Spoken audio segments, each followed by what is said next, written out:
What happened with P and Pimp C? Man, I don't know. Like, you know, the rumor was, I mean, allegedly, you know, that somebody came in his room and, you know, beat up on his body a little bit. I don't know that it was P. You know what I'm saying? That's what the rumor is. That's what they say, allegedly. But, you know, apparently it was a misunderstanding between P and Pimp's mother and P, and you know, Pimp C kind of went off on the deep end and he started publicly, you know, trying to speak disparaging about P. And allegedly, you know, they got some straightening in the hotel room. Allegedly. That's just what I heard. You know what I'm saying? Taking on the government is wild. But this next story proves that Jay Prince had total control in the streets too. Back in the day, Pimp C from UGK and Master P from No Limit Records got into some sort of beef over money. And after Pimp C dissed Master P on stage, Master P and some goons allegedly kidnapped him and beat him up with pistols. Master P was allegedly about to pull the trigger and take out Pimp C. But first, he called Jay Prince for the green light. They both had ties to Jay, and he allegedly told Master P to let him go, and the whole situation ended there.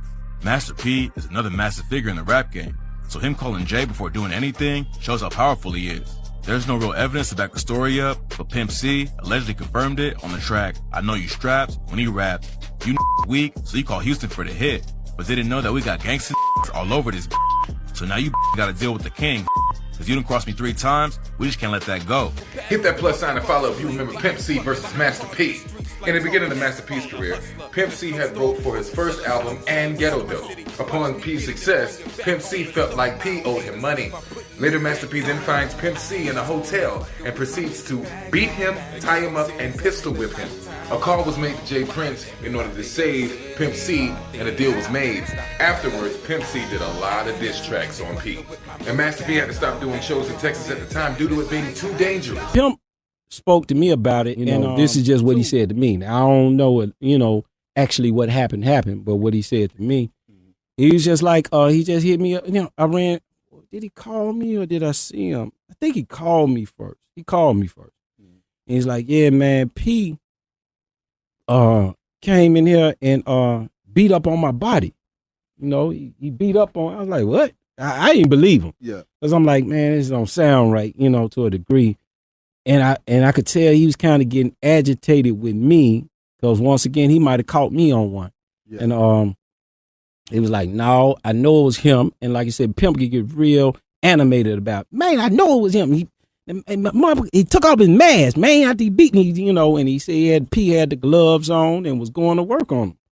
You know, and came up in the hotel room. The fortune with his No Limit Records empire and has a net worth well north of $100 million. But coming up in rap, you have to deal with all types of people from the streets. In a recent interview, Master P recalls when he had to beat up Pimp C of UGK for stealing his equipment. Master P ran up in his hotel room with 4 people, held him down, pistol whipped him. Pimp C? Yeah. Master P pistol whipped Pimp C? Him kind of fell back because he said, well, I kind of started it because I was talking crazy. What sparked that was there was a dispute over like some money or some equipment that was supposed to take place, and Master P had cussed out C's mom on the phone. So Pimp got on stage that night and he said, limit, and went off. Master P eventually found him, and I guess somebody said it was a love whooping. Like he let him know he could be touched. We don't normally fight nobody or beat nobody, none of that type of stuff. That ain't us. That ain't our character. It's like with Pimp C, he had a lot of talent. I really liked him as a person, but you know, I found out that he called me. He said, "Man, I'm sorry. I was on drugs, and you know, like you just wouldn't." It's just easy, like to me. So at the same time, with us, where we come from, it ain't about once you run your mouth and you do all this stuff, you got to be able to pay for whatever you say. And he gonna give you everything you need to tell. Even with the riding on phones, he loved it so much. Look how he told me. He said, "I'm gonna tell you what you need to do though. You need to put me and Bun B on that bitch." You know what I mean? Yeah, that's how. Yeah, and he had it on his mind. I was like, man, I ain't get a chance to tell him that's what I want. That's hard. He don't listen. He was just telling you. He just talked. And you was like, okay. You just listening to nigga. And that man was having a conversation with me one time, and out the blue, he flipped the whole conversation. He was like, yeah, Master P, they pistol with me. Oh shit! We ain't talking about that. He wasn't talking about nothing about that. but he brought it up. Fuck me up, man. To mess your head up. What did you say? You just listen. You just listen. Every time I'd have never tried to say words with Pimp, been cut off. So you was just listening to it. Every time. What man. did he say after he said that? He just said that and left it He alone. went back to the first. And went right back, but he threw that in there. He said, "Yeah, they did that." You know what I mean? And he went back to the whole. Like it wasn't. It happened, but now I'm over here with it. Yeah, damn near like. But it's J Prince versus Master P. I want to talk to y'all about how J Prince is always talking about loyalty, honor, respect, and family. He's always talking about it like those are the principles that he lives on, that everything he does is based on. But that's not true. And I'm going to prove it. You see, Yuck Mouth had beef with Master P. Master P is from New Orleans, but he spent a lot of time in Oakland.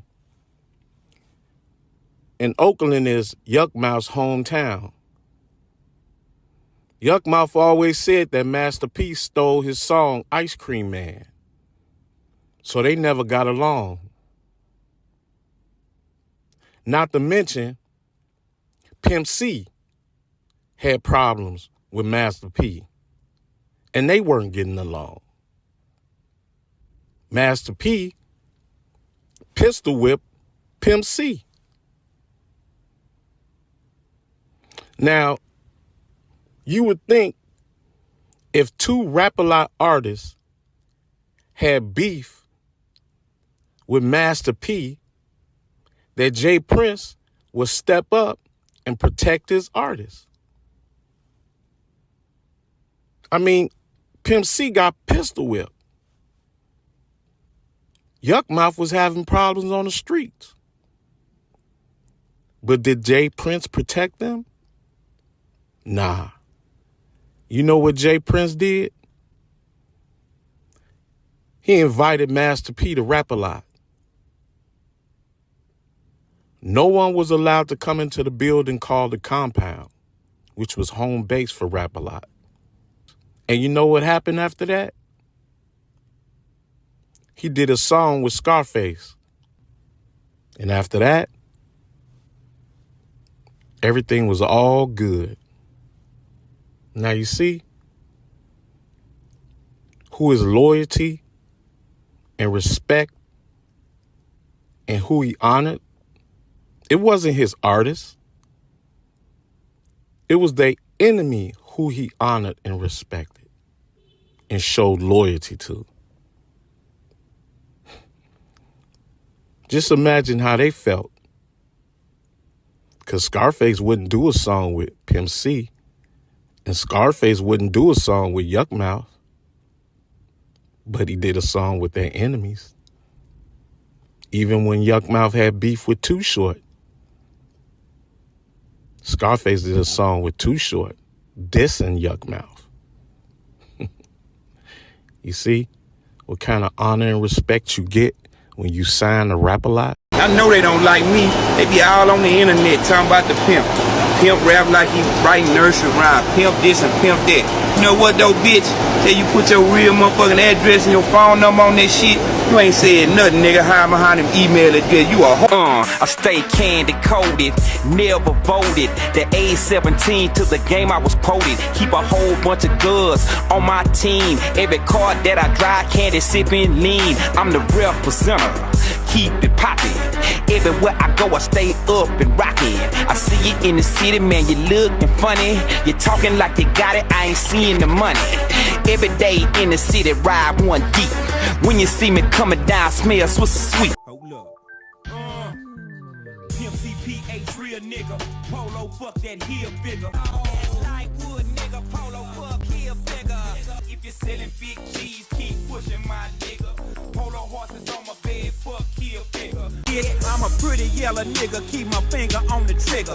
Y'all know the scope, polo, fuck, here, bigger. When you see me on the slab, recognize a nigga. Well, polo horse is not here. Say it, go ahead. Say this again. I'm proud of all the rappers in the South. I'm proud of everybody selling records in Atlanta. But everybody ain't my friend, and I don't like all y'all records. Now, if you want to diss me and get on with me, go on and do it. But the difference between me and them other dudes is this. You gonna diss me, and I'm gonna come see you, Jack. You gonna diss them other dudes, and they gonna play lip wrestle with you. So if you want it, man, come on with it. If you want it with me, come on with it. Leave Bun out of it, and we gonna see in the end, because you gonna smell my cologne. Insimiyaki on some Bond number 9.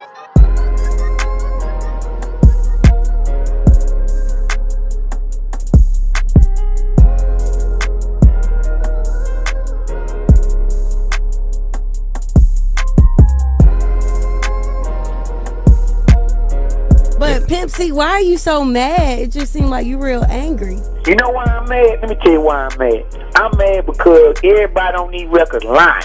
Everybody lying. Everybody's this big D-boy. Everybody's these hardcore gangsters.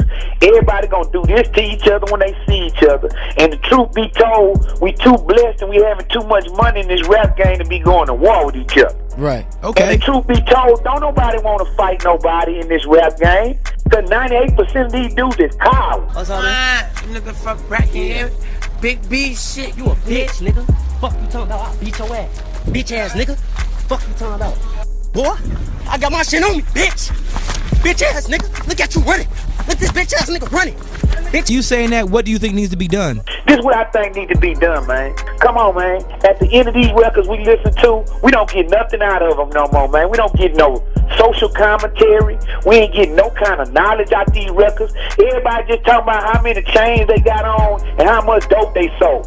But the truth of the matter is this, I don't believe you, because I know you do, and I know you didn't sell no dope. Rick Ross finally confesses or owns up to being addresses being a correctional officer.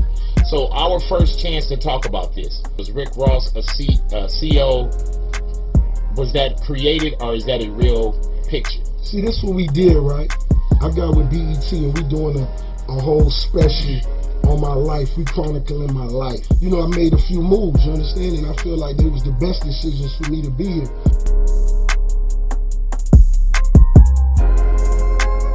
If them boys talking about, man, them boys ain't got no fighters like that, no Atlanta. And if you do, right now, bring some where my people at, we'll buy it and flush it down the toilet. We don't support drugs. So basically, you just calling the game real fake, and you saying that the music need to go back to some real lyrics. And let me say this. There's a whole bunch of people lying. So if you want to point fingers at somebody, let's point fingers at everybody. Am I lying or telling the truth? I'm dissing everybody lying about selling drugs that ain't touched a nail drug. Because if you're going to talk about some squares and talk about the drug game, you need to talk about the bad side of the drug game too. What about when you get busted and you go to jail? What about when your mama and your wife and your kids is crying because they at home and you in prison in a cell? What about that part of the dope game? Everybody talking about how many cars and how many jewels they gonna buy and how many squares coming off. You know what I'm talking about? But ain't nobody talking about the other side of it. Come on, you goddamn let me know. Give you 5 minutes to load up. Are rappers really rich? Well, it sure seems like it. From their fast cars and $1 million mansions all the way to their designer clothes and fancy jewelry, you name it, they probably flexed it, and there's a good reason for it. 2 words: social acceptance. It says their job isn't to entertain us, it's to entertain the executives of their label by deceiving the masses into idolizing the entertainer and thinking they can live the same life as them if they strive to emulate the lifestyle the entertainer claims they live. Another revenue stream is going on tour. You see it everywhere. Your favorite artist is traveling and performing in a city near you. This is where the most of the money is actually made. The average rapper could still end up with just over $600,000 after the tour. To be fair, that's still not a lot of money compared to what they want you to believe. But yeah, they have $600,000, that's cool, but when you spend almost all of it on jewelry and cars, you aren't rich any longer. You're just a big spender that can't control a budget.